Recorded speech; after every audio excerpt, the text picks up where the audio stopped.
At night, when everything is quiet, your mind starts talking. You replay conversations. You imagine futures that haven't happened. Your body is tired, but your mind refuses to rest. This is anxiety.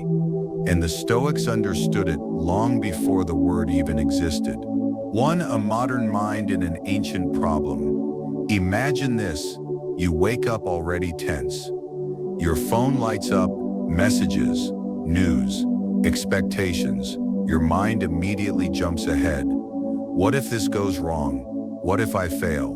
What if I'm not enough? Nothing bad has happened yet, but your body already feels like it has. This is the core of anxiety. The Stoics noticed something disturbing. Humans suffer more from imagination than from reality. Most of what you fear hasn't happened, may never happen, exists only as mental noise. But your nervous system doesn't know the difference. To the body, imagined danger feels real. 2. Why trying to control everything breaks the mind? Anxiety grows when the mind tries to control life. You try to control outcomes, how others see you. The future, uncertainty. The Stoics saw this as the root of mental suffering. Life is uncertain by nature, yet the anxious mind demands certainty. That contradiction creates constant tension. Think about it. Every time you say, "I need to know what will happen," you are asking the impossible. Stoicism doesn't call this weakness. It calls it misdirected effort. You are exhausting your mind trying to control what was never yours. 3. The Stoic realization that changes everything. Epictetus made a simple but radical observation. Some things are in your control, some things are not. Anxiety comes from mixing the two. You cannot control the future, other people, chance. But you can control your judgments, your reactions, your attention. The Stoic doesn't fight reality. He adjusts his mind. Instead of asking, "How do I stop this from happening?" he asks, "How do I respond if it does?" That shift alone reduces anxiety more than most people realize. 4. Presence, the Stoic weapon against anxiety. Anxiety cannot survive in the present moment. It needs the future. It needs imagination. It needs what if. The Stoics trained presence not as relaxation, but as discipline.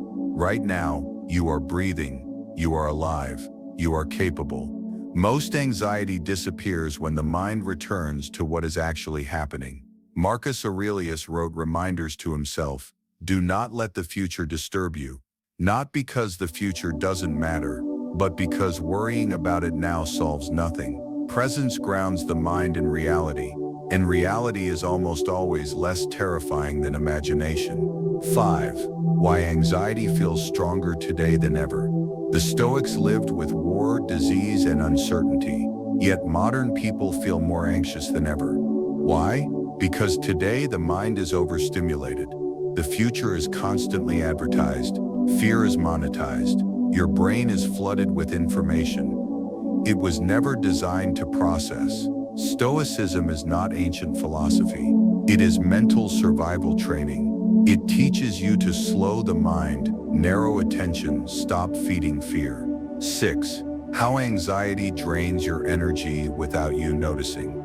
Anxiety doesn't always feel like panic.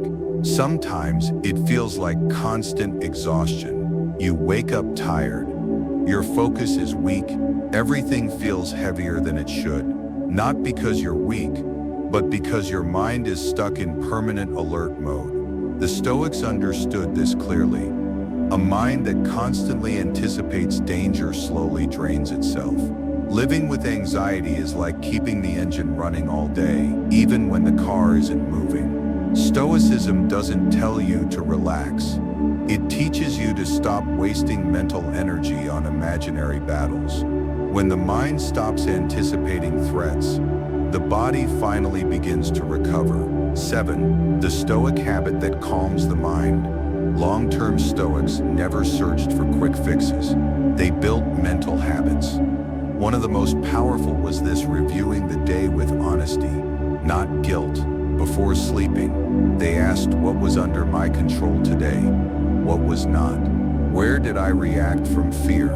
Where did I act with clarity? Not to punish themselves, but to train the mind. This habit reduces anxiety because it teaches the brain something essential. I don't need to anticipate everything. I can respond when it arrives.